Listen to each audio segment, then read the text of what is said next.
मैं लगा लूंगा अपनी औरंगजेब की तस्वीर तो क्या कर लेंगे मेरा? कौन रक्षा कर रहा है उसकी? जेल की दीवारें रक्षा कर रही हैं आसाराम की, और ये भी वहीं जाने वाला है जल्दी। हिंदू राष्ट्र ये वो तो कब्र में समा गए। अब जो मर गए, जो चले गए, जो जिंदा ही नहीं, उनके पीछे काय के लिए उन्माद कर रहे हो भाई?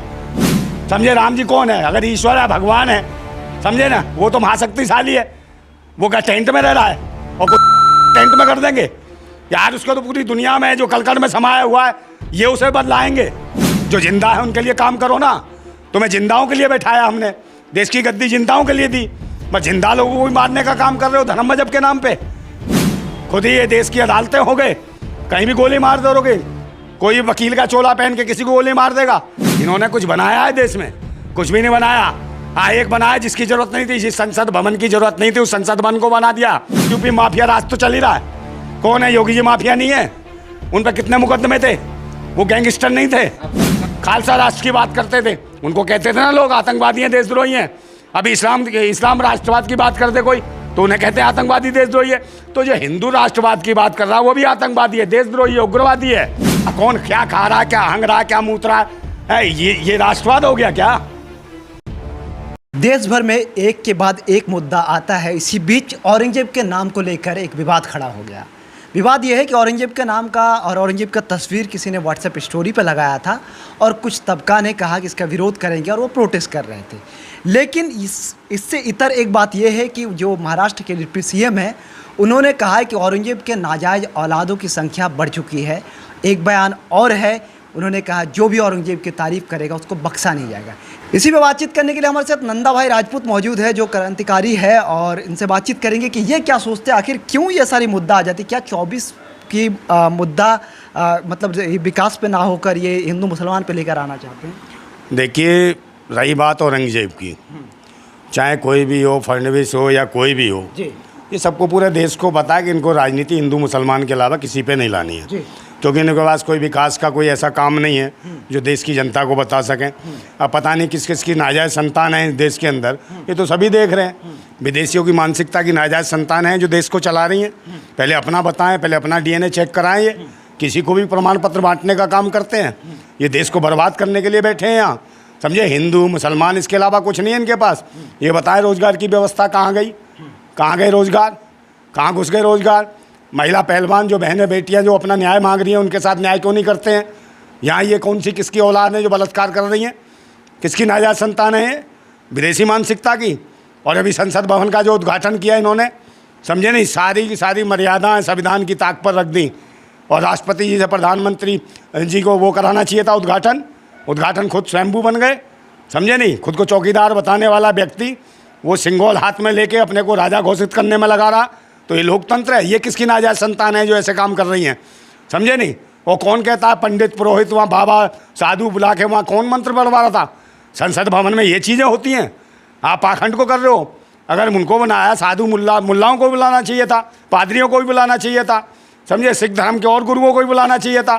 सिर्फ वही क्यों आए रंग बिरंगे भाई? तो इस देश को बनाना क्या चाहते हैं? देश के संविधान की हत्या कर रहे हैं, लोकतंत्र की हत्या कर रहे हैं, समझे नहीं? ये खुद आतंकवादी हैं, खुद देशद्रोही हैं, उग्रवादी हैं। अगर कोई ये कहता है कि हाँ भाई इसके नाम पे ये उसकी औलाद है, इसकी बताइए ये लोग कौन हैं जो देश को उकसाने का काम करते हैं? किसकी औलाद है, कहाँ से आ गई, ये बताएंगे हमें। पहले अपना डीएनए चेक कराएंगे, खुद कहाँ से आए हैं। विदेशी मानसिकता के लोग खुद विदेशी हैं और स्वदेशी के नाम पर देश में ये लड़ाई करवा रहे हैं, देश में अपने भाईचारे को ख़त्म करा रहे हैं। लेकिन अगर किसी को दिक्कत है औरंगजेब की तस्वीर से, तो व्हाट्सएप पे लगाने की क्या जरूरत है? किसको दिक्कत है भाई? मैं लगा लूंगा अपनी औरंगजेब की तस्वीर तो क्या कर लेंगे मेरा? अरे औरंगजेब से धमकी दिया है, बख्शा नहीं जाएगा। कौन सा डिप्टी सीएम क्या मर गया था जब औरंगजेब के शासन में, अकबर के शासन में, समझे? कौन लोग थे जो अपनी बहन बेटियां जाके जो उनको दे के आ रहे थे जरा सी जमीन और रियासतों के लिए? तब कहाँ मर गए थे? तब ये पैदा नहीं हुआ था। आज बड़ा रहनुमा आ गया ये औरंगजेब। अबे औरंगजेब रहा अब इस देश में? वो तो चले गए कब तक? ये दुनिया में है ही नहीं है। कब तो वो तो कब्र में समा गए। अब जो मर गए, जो चले गए, जो जिंदा ही नहीं, उनके पीछे काय के लिए उन्माद कर रहे हो भाई? जो जिंदा है उनके लिए काम करो ना। तुम्हें जिंदाओं के लिए बैठाया हमने, देश की गद्दी जिंदाओं के लिए दी, बस जिंदा लोगों को भी मारने का काम कर रहे हो धर्म मजहब के नाम पे, समझे नहीं? मुर्दों की बात करेंगे, जिंदों की बात करो। उनको रोजी रोटी, रोजगार, शिक्षा, स्वास्थ्य, सुरक्षा चाहिए। और सुरक्षा के नाम पर क्या हो रहा है? इस देश में मॉब लिंचिंग हो रही है, बहन बेटियों को मरवाया जा रहा है, जिंदा बहन भाइयों को मरवाया जा रहा जिंदा है। माफिया को अगर मार रहे हैं तब भी तो आप लोग को दिक्कत हो जा रही है। अभी मुख्तार अंसारी के करीबी को कोर्ट में परिसर में मर्डर हो गया तो तब भी तो विरोध कर रहे हैं आप लोग, ये नहीं होना। एक बात बताओ यार, कानून किसके लिए है? ये खुद ही कानून है क्या? ये खुद ही संसद हो गए, खुद ही न्याय हो गया, खुद ही ये देश की अदालतें हो गए। कहीं भी गोली मार दोगे, कोई वकील का चोला पहन के किसी को गोली मार देगा, कोई भी कुछ भी कर देगा। अरे भाई कोई गलत है उसके लिए पुलिस बनी है, उसके लिए अदालतें बनी हुई है, वहाँ से न्याय मिलेगा। आप तो गुंडागर्दी पर उतर आए हैं, किसी को मार देंगे फिर तुम्हारी सुनवाई कौन करेगा? आपने अदालतों की अनदेखी कर दी। मैं कह तो रहा हूँ इस कानून की धज्जियाँ उड़ा रखी हैं इन लोगों ने, पाखंडियों ने। यूपी मॉडल की बात कर रहे हैं योगी जी, आप कह रहे थे। कौन से यूपी मॉडल की बात कर रहे हैं भाई? योगी जी कहते कौन सा मॉडल है? हाँ। है उससे पहले यूपी नहीं था क्या? ये पैदा हो गया आज जब से यूपी मॉडल हो गया। कौन सा मॉडल है? जिनके घर मकान बने उन पर बिल्डोजर फिरवा दो, ये मॉडल है? समझे 2022 में मकान देने का वादा किया था किसने? प्रधानमंत्री मोदी जी ने, कि देश के हर नागरिक का अपना मकान होगा। मगर मकान तो किसी को दिए नहीं। दिल्ली से लेके और लखनऊ तक, पूरे उत्तर प्रदेश तक, गाजियाबाद में भी कितने मकान तोड़े गए, बिल्डोजर से ढा दिए गए। तो मकान तोड़ने का बात कही थी या बनाने की बात कही थी? इन्होंने कुछ बनाया है देश में? कुछ भी नहीं बनाया। हाँ, एक बनाया जिसकी ज़रूरत नहीं थी, जिस संसद भवन की ज़रूरत नहीं थी उस संसद भवन को बना दिया। लोगों को मकान देने की ज़रूरत थी, लोगों को छत देने की ज़रूरत थी, लोगों को रोज़गार देने की ज़रूरत थी, लोगों को शिक्षा देने की ज़रूरत थी, लोगों की स्वास्थ्य की ज़रूरत थी, लोगों को सुरक्षा की ज़रूरत थी। अरे राम मंदिर की भी ज़रूरत थी, दिया तो। क्या राम मंदिर से क्या रोटी मिलेगी भाई? रोजगार मिलेगा? अरे आस्था के नाम पे क्या कुछ पाखंडी लोग अपना ट्रस्ट बना के बैठे हैं, दुकान चला रहे हैं? घंटा बजाने से रोजगार मिलेगा क्या? काय कोई माँ के हाथ में पकड़े हो, जाओ जहाँ मंदिर बना घंटा बजाओ, वहीं से रोजगार मिल जाएगा। काय के माँ पकड़ा हुआ ठुल्लू सब? हमारा काम है ना। काय का है? कभी किस चीज पे?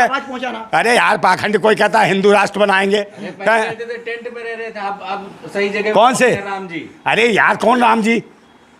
समझे राम जी कौन है? अगर ईश्वर है, भगवान है, समझे ना, वो तो महाशक्तिशाली है। वो क्या टेंट में रह रहा है? और कोई चूती है उसे टेंट में कर देंगे? यार उसको तो पूरी दुनिया में जो कलकल में समाया हुआ है ये उसे बदलाएंगे, समझे ना? ये कहाँ से आए इनसे पूछो। ऐसे चिल्लर खटमले एक रात में रोज ठोक पीट के हम पैदा कर देते हैं। तो पूरा किया ना, राम मंदिर का वादा था, कर दिया पूरा। कौन सा? लोग खुश हैं। अरे राम मंदिर बन गए, बहुत सारे मंदिर हैं इस देश में। राम मंदिर आप गिनती करो तो लाखों में बैठेंगे। राम मंदिर पे 24 जीतेंगे आप। किस पे? 24 जीतेंगे। अरे ये भाई कुछ भी नहीं है। है पहले जो सरकार थी, अब की बार किसकी सरकार? पहले भी ईवीएम की सरकार थी और ईवीएम से वोट हुआ, फिर ईवीएम सरकार आएगी। अच्छा। तो ईवीएम सरकार आने वाली है, बैलेट पेपर से चुनाव इनकी औकात दिख जाएगी। 25-30 सीटें भी लाना मुश्किल हो जाएगा इनका। आपको बता रहा हूँ, ईवीएम मशीन का विरोध करे देश की जनता। पक्ष और विपक्ष एक ही हैं, मगर विपक्ष किसको समझ रखा है? देश की जनता को, आवाम को विपक्ष समझ रखा है। उन्हीं को मारा जा रहा है, उन्हीं को पीटा जा रहा है, उन्हीं को मॉब लिंचिंग के नाम पे, उन्हीं को राष्ट्रवाद के नाम पे। यूपी में माफियाओं का खात्मा हो रहा है। काय का खात्मा हो रहा है? माफिया यार, ये माफिया खुद इस देश में। एक बात बताओ, यूपी माफिया राज तो चल ही रहा है। कौन है? योगी जी माफिया नहीं है? उन पर कितने मुकदमे थे? वो गैंगस्टर नहीं थे? अबे मैं बता रहा हूँ, काय का शब्द का अपमान कर रहे हैं भाई हम। काय का संत है? संत है तो कोई तपस्या कर रहा होता, ऐसे करता हो? सेवा कर रहे हैं यार, भगवान की तपस्या में लगता ना। पाखंडबाद में एसी में रह रहा हो तो हवाई जहाज में उड़ता है। काय का भगवा पहन के वो राजनीति करते हैं। भाई ने भगवा पहन के तो क्या है? भगवा का क्या मतलब? धंधाकरण कर रखा है इन्होंने। धर्म नहीं है तो धंधा है, ये कर रखा है। आप मुझे बता, काय का बिल्डोजर बैठ जाएगा? बहुत बोल रहे हैं बुलडोजर। किस पे? किस पे? आप पे। अरे चलवा दो बिल्डोजर, ये फिराएगा, फिरा दे। काय पे फिराएगा? इसका भी खुद मरने वाले हैं लोग। ईवीएम पे चुनाव कर रहे हैं जो, समझे? बैलेट पेपर का। अरे एक बात बताओ, एक वो चूतिया छोड़ रखा है इन्होंने, पाखंडी बाबा, वो जो है क्या कहता है, जो हिंदू राष्ट्र बनाएगा। इससे पहले एक और बाबा था, है वो आसाराम बापू, वो भी हिंदू राष्ट्र बनाता था। वो भी कहाँ है आज? हिंदू राष्ट्र की रक्षा, हिंदू के लिए रक्षा की बात करता था। आज कौन रक्षा कर रहा है उसकी? जेल की दीवारें रक्षा कर रही हैं आसाराम की, और ये भी वहीं जाने वाला जल्दी। हिंदू राष्ट्र, हिंदू राष्ट्र, ये एक गुरवादी हैं जो हिंदू राष्ट्र की बात कर रहे हैं। क्योंकि जैसे पहले करते थे लोग, किसकी? खालसा राष्ट्र की बात करते थे, उनको कहते थे ना लोग आतंकवादी हैं, देशद्रोही हैं। अभी इस्लाम राष्ट्रवाद की बात करते कोई तो उन्हें कहते हैं आतंकवादी, देशद्रोही है। तो जो हिंदू राष्ट्रवाद की बात कर रहा है वो भी आतंकवादी है, देशद्रोही है, उग्रवादी है। और अगर औरंगजेब की तस्वीर लगाने वाले भी तो फिर आपके हिसाब से वही काय के?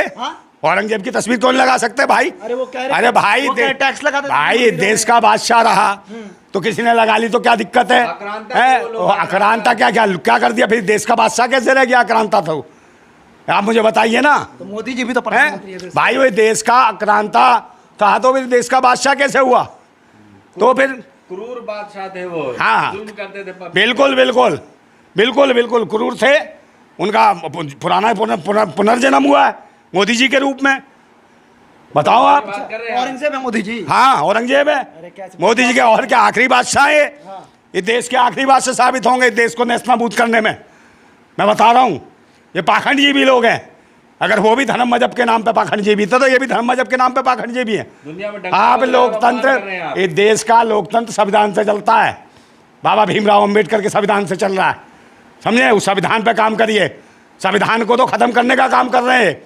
बाबा भीमराव अंबेडकर की मूर्ति थी संसद भवन में, देश के लोग समझे? आपके पैर छू रहे हैं, देश के किसके? प्रधानमंत्री के। किसके? दुनिया में डंका बज रहा अरे है। पैर तो कोई किसी के भी छू लेता है। हमारे भारत में तो कुत्ते बिल्लियों के पैर छूते हैं लोग। किसी को भैरव बता देते हैं, किसी को चूहे को कुछ बताते हैं, चूहे के पैर छूते हैं। बताओ तो इसको क्या समझ के पैर छुएगे? भाई ये तो व्यक्तिगत चीज़ है, कौन किसके पैर छू रहा है। पैर छुवाना या कौन क्या खा रहा है, क्या हंग रहा है, क्या मूत रहा है, ये राष्ट्रवाद हो गया क्या? राष्ट्रवाद होता है रोजी रोटी, रोजगार, सुरक्षा, शिक्षा, विज्ञान, संविधान, देश की उन्नति, ये होता है राष्ट्रवाद। इससे देश आगे बढ़ता है, देश उन्नति- पाखंडवाद से नहीं बढ़ता।